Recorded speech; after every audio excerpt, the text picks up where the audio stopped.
Hello friends, welcome back to my YouTube channel Abhilash Chandra food and నేను మీకు ఈరోజు egg curry ఎలా చేసుకోవాలో చూపించబోతున్నానండి. టమాటా ఎగ్ కర్రీ ఇది చాలా సింపుల్, ఈజీగా చేసుకోవచ్చు ఇంట్లో ఉన్న వాటితోనే. చాలా టేస్టీగా ఉంటుంది ఇది. నేను చూపించిన కొలతలతోని నేను చేసిన విధానంగా మీరు చేసారంటే చాలా బాగుంటుంది. సో నేను చూపిస్తాను మీకు. సో ముందు గిన్నె తీసుకుందాము. గిన్నె తీసుకొని స్టవ్ వెలిగించుకుందాం. మనం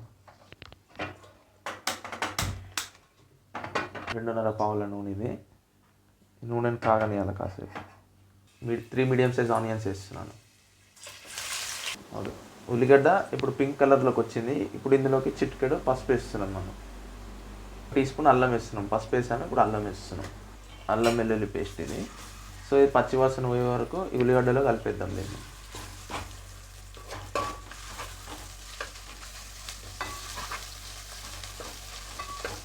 సో ఉల్లిగడ్డ మగ్గిపోయింది, అల్లం వెల్లిగడ్డ పచ్చివాసన అనేది పోయింది. ఇప్పుడు ఇందులోకి 1/2 కేజీ టమాటో వేస్తున్నాను నేను.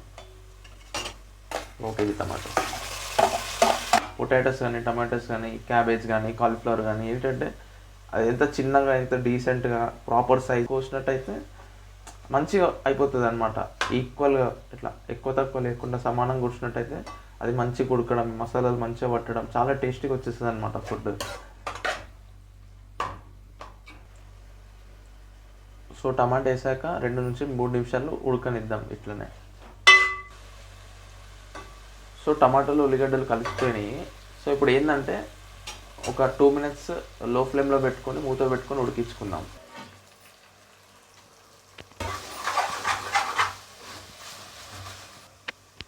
ఒక 2 టేబుల్ స్పూన్ కారం వేస్తున్నాను.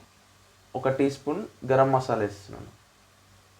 సో సాల్ట్ టేస్ట్కి తగ్గట్టు వేసుకోవచ్చు. 1/2 చెంచా వేస్తున్నాను నేనైతే. మీరు టేస్ట్కి తగ్గట్టు వేసుకోండి. సో ఇవన్నీ కలిసేదాకా కలిపేస్తే అయిపోతుంది.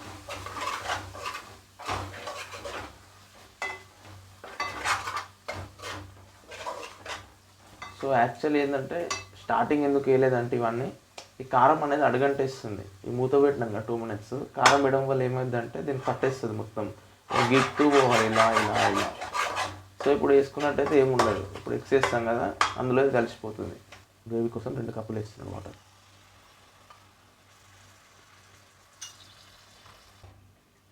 సో ఈ నీరు అనేటిది కూరలో పీడ్చుకోనికే 1 నిమిషం మూత పెడుతున్నాను. జస్ట్ 1 నిమిషం.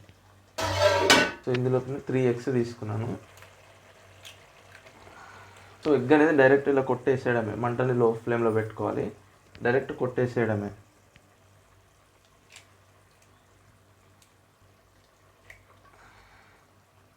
సో 3 ఎగ్స్ వేసాం కదా. సో ఇప్పుడు ఏం కదపొద్దు దీన్ని. జస్ట్ ఒక 4 మినిట్స్ దాకా మూత పెట్టాలి దీన్ని. కదపొద్దు. ఇప్పుడు ఏం చేయొద్దు, సింపుల్ ఎగ్స్ని ఇలా తీసుకోవాలి. ఇలా ఇలా మలిపేసేయడం అంతే. ఇది కూడా ఇలా కింద నుంచి తీసుకొని ఇలా మలుపుకోవాలి. ఇది కూడా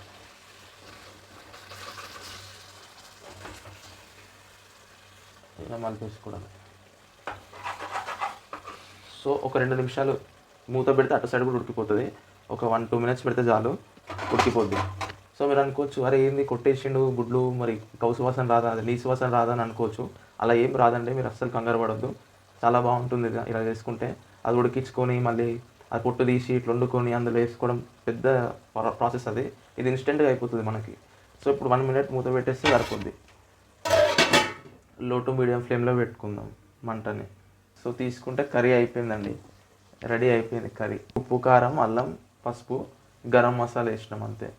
సో ఇంట్లో ఉన్న ఉల్లిగడ్డ, టమాటా, 3 కోడిగుడ్లు, అంతే అయిపోయింది కర్రీ. మీకు నా వీడియో నచ్చే ఉంటుంది. ఒకవేళ నచ్చినట్లయితే లైక్ చేయండి. సో ఇది నేర్చుకోదగినట్టుంది, ఈజీ ఉంది, ఒకరికి చూస్తే నేర్చుకుంటారు అనిపిస్తే తప్పకుండా షేర్ చేయండి. సో అలాగే ఇలాంటి రెసిపీస్ మీకు మరికొన్ని రావాలనుకుంటే తప్పకుండా నా ఛానల్ని సబ్స్క్రైబ్ చేసుకోండి. సో మీరు బెల్ ఐకాన్ క్లిక్ చేయడం వల్ల వీడియో వెంబడే మీ దగ్గరకు వచ్చేస్తుంది నోటిఫికేషన్లో. 3 ఎగ్స్ ఉన్నాయి చూడండి. 1, ఇగో ఇది 2, ఇగో ఇక్కడ ఇంకోటి ఉంది 3 అనేది. సో కొట్టేసి వేసుకోవచ్చు మనం. ఏం వరీస్ లేవు అందులో. చాలా బాగా వస్తుంది. నీచు వాసన అస్సలు రాదు. ట్రస్ట్ మీ, బెస్ట్ ఎగ్ కర్రీని మీరు ఎంజాయ్ చేస్తారు. ఇంకొక కొత్త రెసిపీతో వీలైనంత తొందరగా మీ ముందుకు వచ్చేస్తాను ఫ్రెండ్స్. అంతవరకు ఉంటాను. Thank you.